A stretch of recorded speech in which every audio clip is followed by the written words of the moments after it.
ఏపీకి ఇచ్చిన హామీలు అమలు చేయడంలో విఫలమైన ప్రధాని మోదీ కర్నూలు జిల్లా పర్యటనను వ్యతిరేకిస్తున్నట్లు సిపిఎం జిల్లా నాయకులు బి వీరశేఖర్, సిపిఐ మండల కార్యదర్శి ఎం నరసరావులు తెలిపారు. శనివారం దేవనకొండ మండల కేంద్రం నందు వామపక్ష పార్టీ ముఖ్య నాయకుల సమావేశం నిర్వహించారు.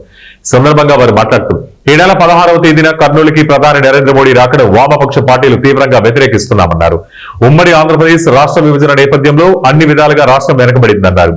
కావున ఆంధ్రప్రదేశ్ రాష్ట్రానికి ప్రత్యేక హోదా ఇవ్వాలని ప్రతిపక్షంలో ఉన్న బీజేపీ ప్రభుత్వం ఆనాడు పార్లమెంటులో మాట్లాడి తిరుపతి సాక్షిగా హామీ ఇచ్చి నేడు వారిచ్చిన హామీని మర్చిపోయి ఆంధ్రప్రదేశ్ కి ప్రత్యేక హోదా ఇవ్వడం సాధ్యం కాదనడం దుర్మార్గమైన చర్య అన్నారు. సందర్భాల్లో ఆయన ఇచ్చిన హామీలను అమలు చేసే దాంట్లో వైఫల్యం చెందినటువంటి నేపథ్యంలో నరేంద్ర మోడీ రాష్ట్రానికి రావడానికి హక్కు లేదన్నటువంటి పిలుపుతో ఈరోజు చేయబోతా ఉన్నాం. అనేక హామీలు ఇచ్చారు. రాష్ట్ర రాజధాని మొదలుకొని వెనుకబడిన ప్రాంతాల అభివృద్ధి, అనేక పరిశ్రమలు, అనేక విషయాల్లో కూడా వాగ్దానం ఇచ్చినటువంటి ప్రధాని రాష్ట్రానికి చేసింది మాత్రం శూన్యం. మరి గుప్పెడు మట్టి, చెమ్ముడు నిల్లిచ్చి రాజధాని నిర్మాణం పూర్తి చేసుకున్న పద్ధతిలో చెప్పినాడు.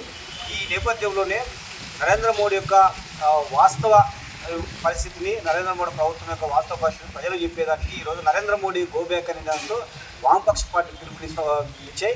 15వ తారీఖున జరగబెట్టిన